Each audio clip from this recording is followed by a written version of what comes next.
No sé por qué me dejé los lentes puestos, porque ahora no tenía que leer mucho.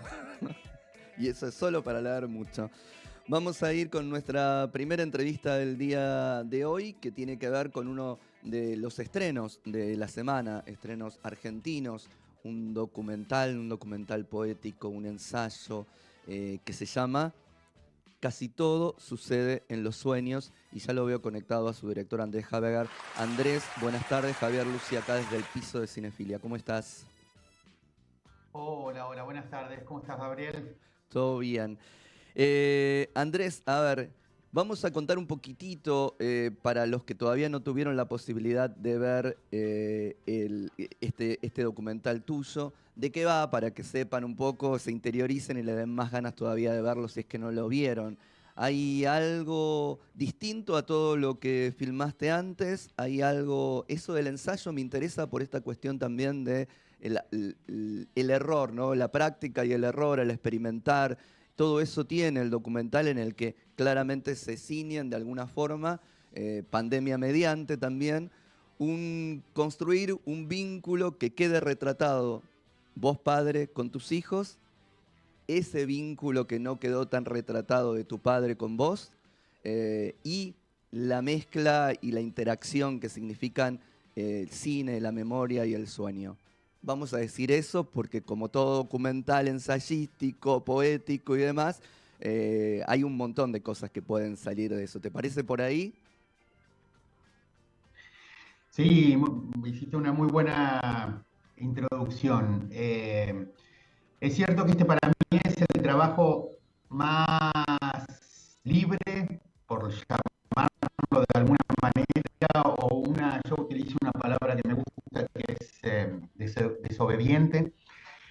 Cuando digo desobediente es que no nace como muchos proyectos cinematográficos, que hay una idea como muy clara y a partir de esa idea clara van a agarrar la cámara y a plasmar con la cámara la idea previa, ¿no? Porque el documental sucede también mucho de esa forma, no como la ficción, pero sucede.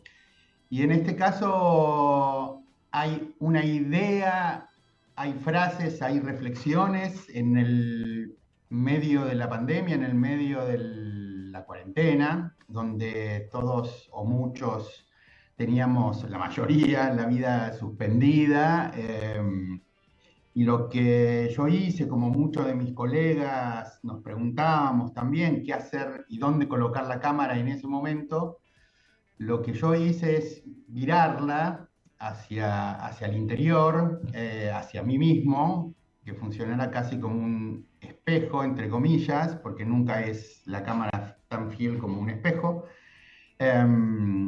Y empezar a jugar a partir de reflexiones que tenían que ver con mi propia infancia, con el cine y con los sueños. Básicamente el eje ese es el eje, el universo temático, por llamarlo de alguna manera, es la infancia, la memoria y el cine barra los sueños. Eh, y básicamente lo que empecé a hacer es una especie de diario filmado durante todo octubre del 2020. Ese fue el juego, salir a partir de estas frases a ver qué me sugerían y qué podía hacer en ese momento en el que estábamos encerrados. Entonces, el rodaje es un rodaje unitario. Trabajé básicamente yo solo, en algunos momentos con algún amigo que me ayudaba con el sonido, con mi hijo que convivía conmigo en ese momento y con mi hija que estaba a unas cuadras. Eh, con mis gatas, con material de archivo y con mis recuerdos. O sea, los personajes son esos, ¿no? Son las fotografías que son recuerdos o momentos o imágenes que hablan de un pasado que yo los traigo al presente. Y lo que veo por mis ventanas o desde la terraza.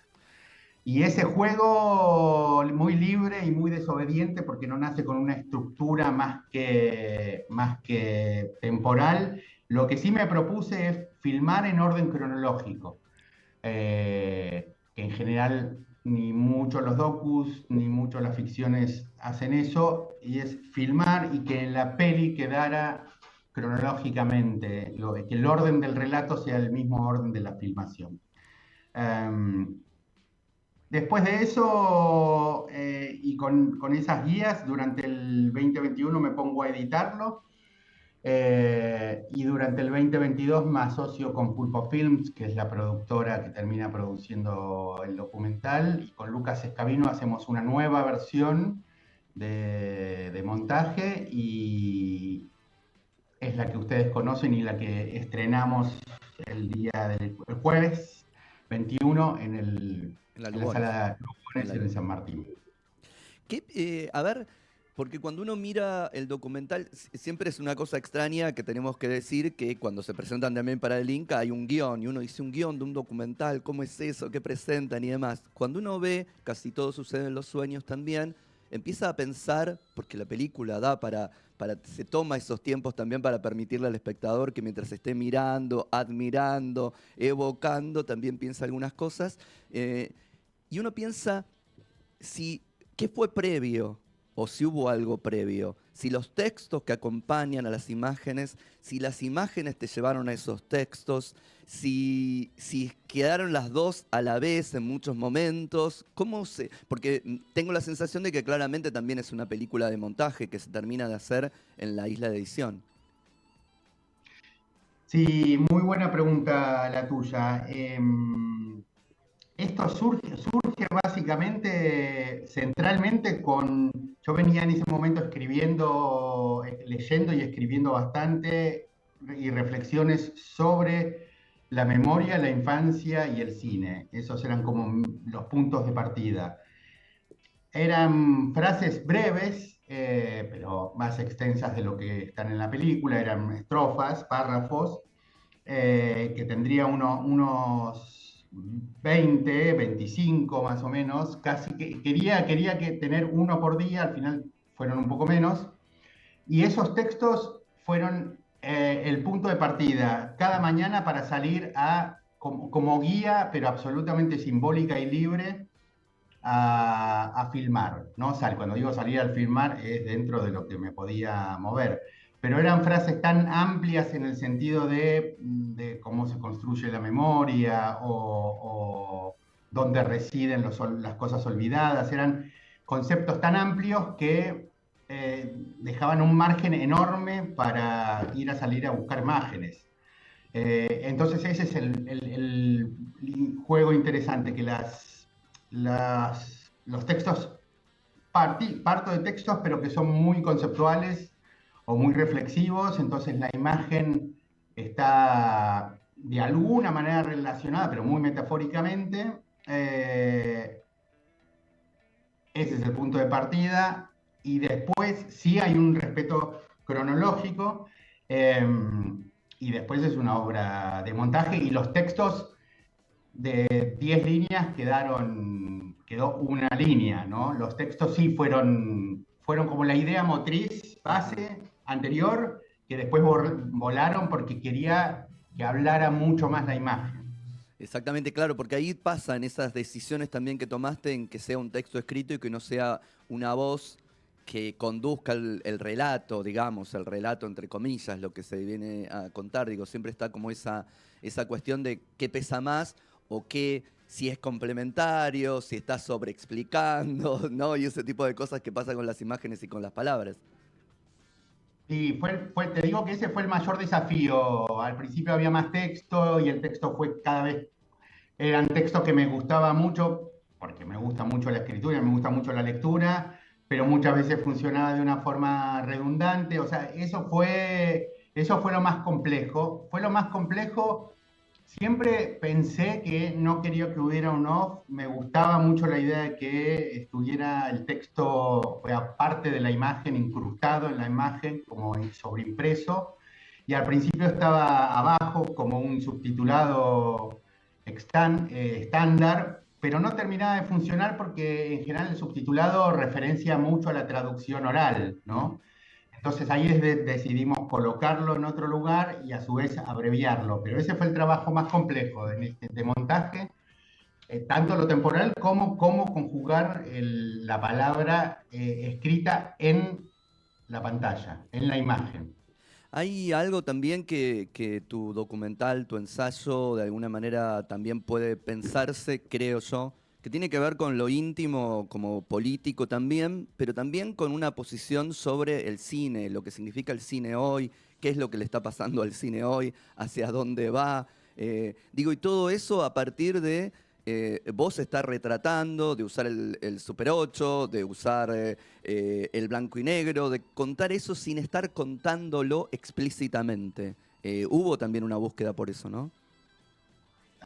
Absolutamente. En ese sentido tenía mucho deseo de hablar del cine, de hablar del lenguaje y de poner un poco en jaque, entre comillas, muchos pensamientos que tengo sobre el cine en términos de ese equilibrio complejo entre el cine como una industria cultural y el cine como un bien cultural, ¿no? O sea, esta cuestión compleja de lo industrial y los procesos industriales que a veces para mí estandarizan mucho las películas.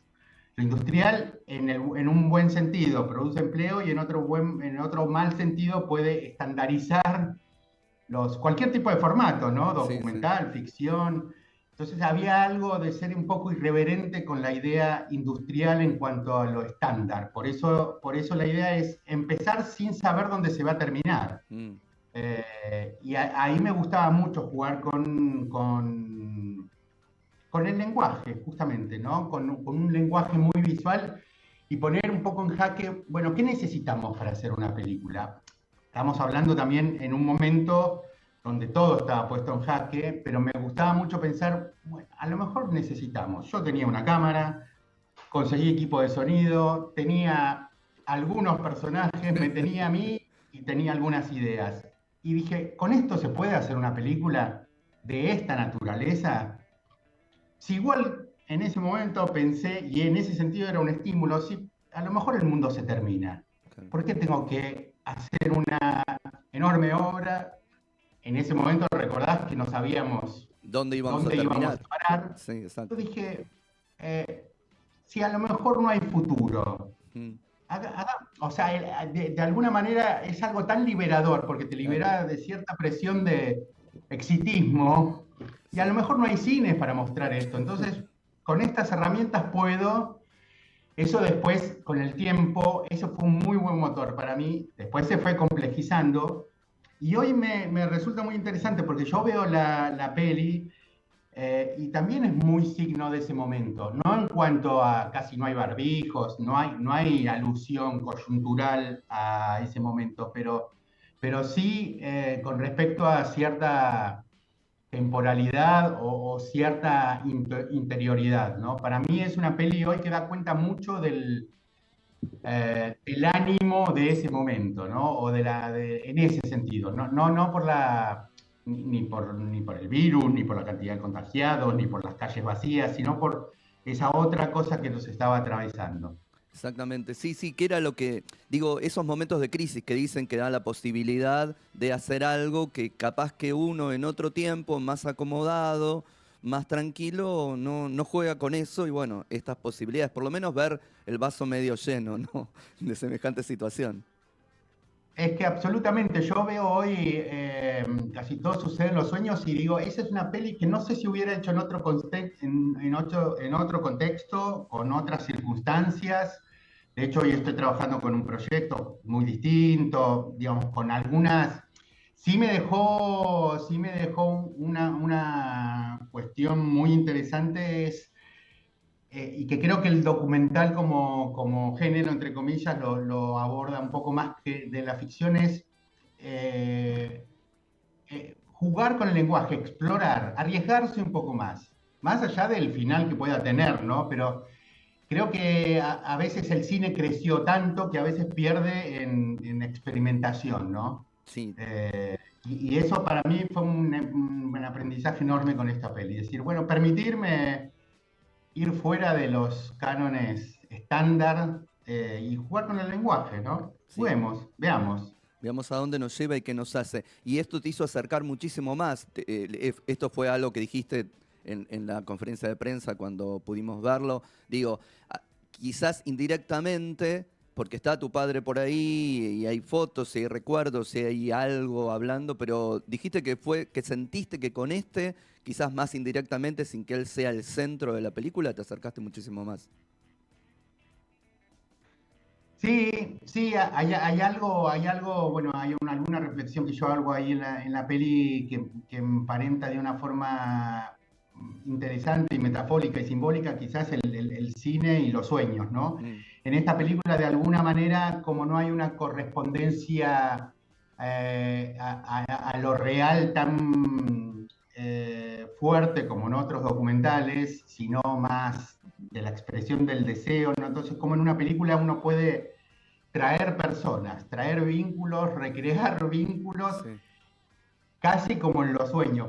También por eso me gusta hablar de la palabra desobediente, porque uno cuando sueña, en los sueños nocturnos, los sueños son desobedientes, porque no corresponden a no, lógicas narrativas. no, Y había algo de emparentar el cine con lo onírico y de decir, bueno, a ver qué pasa si lo traigo a mi padre aquí, ¿no? No es que viajo al pasado, sino que lo traigo, ¿no? exacto, Y juego a una presencia. totalmente. Entonces desde ahí fue para mí también muy potente emotivamente, ¿no? Porque yo estaba trayendo a mi padre aquí aprendiendo también a ser padre de mi Bien, hijo, que aparece en la película, aprendiendo en el sentido de que tuve a mi padre hasta mis 9 años.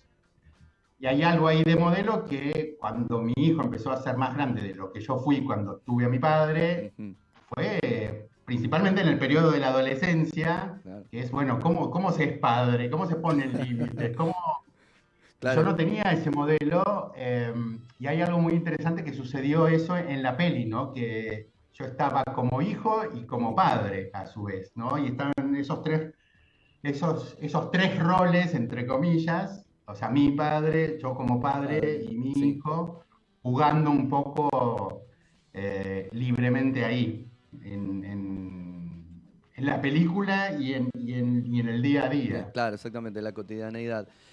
Andrés, siempre está bueno que ustedes, que son los que hacen cine, inviten a los oyentes a que vayan desde ya, vayan al cine a ver Casi todo sucede en los sueños. Es una película para los cines. ¿Dónde la pueden ir a ver, Andrés?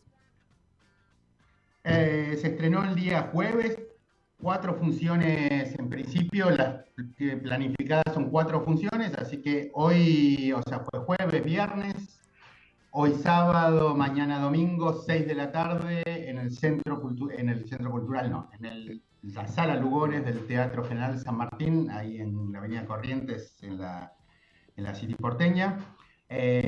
Después calculamos que va a haber otras proyecciones, pero aún no lo sabemos, y también la idea es que pueda ir a alguna plataforma para ampliar El el público. espectro de espectadores, pero todavía no lo tenemos del todo definido. Todavía tienen 2 funciones para ver Casi todo sucede en los sueños en la Lugones y después seguramente informaremos acá en Cinefila también por dónde se puede seguir disfrutando de este documental tuyo. Andrés, muchas gracias por este tiempo acá con Cinefilia. Muchas gracias, Gabriel, por este momento. Me encantó. Un Gracias. abrazo.